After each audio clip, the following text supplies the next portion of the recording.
What if I told you that The Jungle Book is based on a true story, and it's not as magical as you might think? Today, we're diving into the unsettling truth behind The Jungle Book, a Disney classic that hides a much darker story than it appears. Although known for its beloved characters and life lessons, the story of Mowgli, the boy raised by wolves, has a real-life counterpart. Deep in the jungles of India, over a century ago, there was a boy like Mowgli, Dina Sanichar, the real wolf boy, whose life was far from the magical adventure we know. Get ready to uncover this story, which is far from a fairy tale. It all began on a dark night in 1867, in a deep cave in the jungles of India.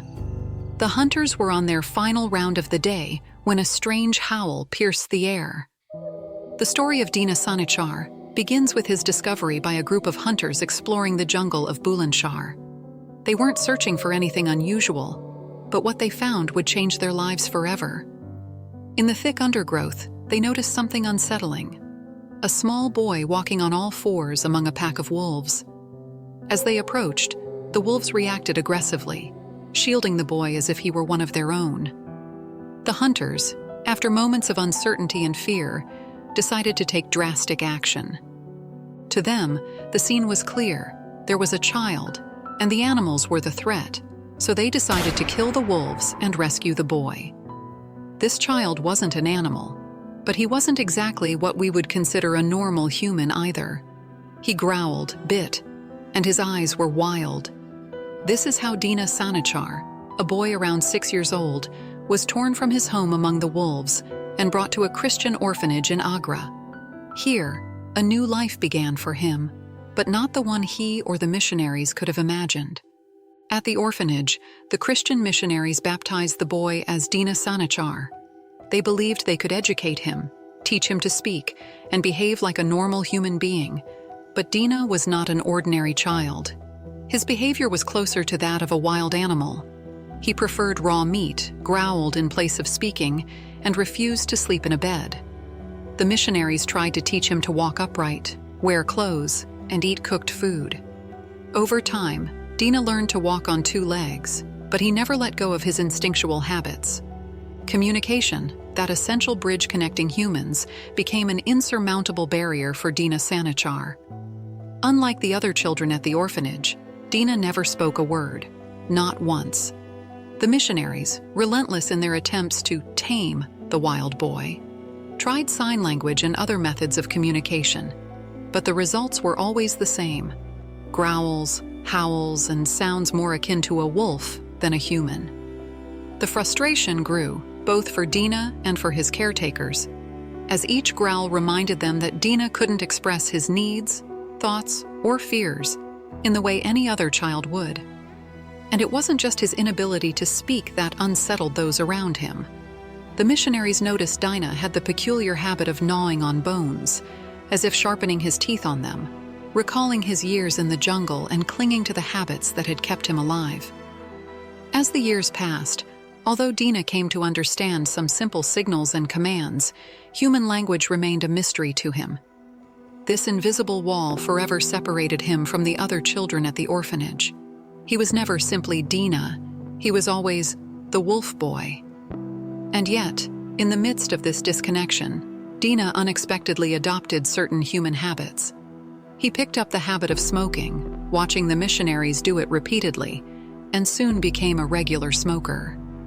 A curious habit, because while some aspects of the human world were entirely foreign to him, others, like this vice, stuck to him as if they were his own. It was a chilling contrast. While he never learned to speak or form social bonds, a simple act like smoking became a small form of adaptation in a world to which he never truly belonged. Here's where the similarities to Mowgli come into focus. Kipling presents Mowgli as a boy who easily adapts to human society, but reality is very different. Despite the years Dina spent at the orphanage, he never learned to speak, never fully understood social norms, and always remained in a state of distrust toward humans. In his mind, he was still part of the wolf pack. But Dina's story is not unique in this orphanage. He wasn't the only child there who preferred raw meat and the cold floor. The Agra orphanage was not just home to Dina Sanichar. Over the years, other children with similar stories arrived.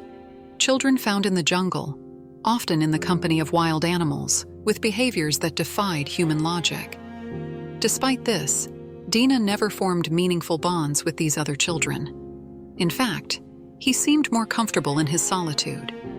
Could it be that, despite everything, he still felt closer to the wolves than to any human? The missionaries also tried to educate these other feral children, but with very little success. This left many wondering, how deeply can wild instincts be ingrained? And more importantly, could someone like Dina ever truly be human after living as a wolf? Rudyard Kipling, a young writer at the time, lived in British India when Dina Sanichar's story made its way into newspapers and rumors of the era.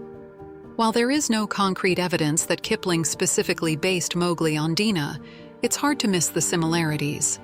A boy who walks among wolves, who is rescued by civilization, but never fully fits in.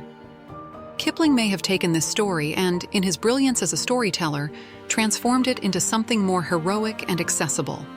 He created Mowgli, a boy who overcomes the challenges of the jungle, who makes friends among the animals, and who ultimately finds his place in the human world. But Dina Sanichar never had that chance. His story is a reminder of the gap between reality and fiction, and how sometimes the tales that make us dream can have roots in the darkest of realities. But not all stories have happy endings, and Dina's life was far from one. Dina Sanichar remained at the orphanage until his death in 1895, at the age of 29. Throughout his life, his health deteriorated due to tuberculosis, a common illness at the time and one that proved fatal in his case. Despite all the missionaries' efforts, Dina never fully adapted to human life. He died as he had lived, trapped between two worlds, never truly belonging to either.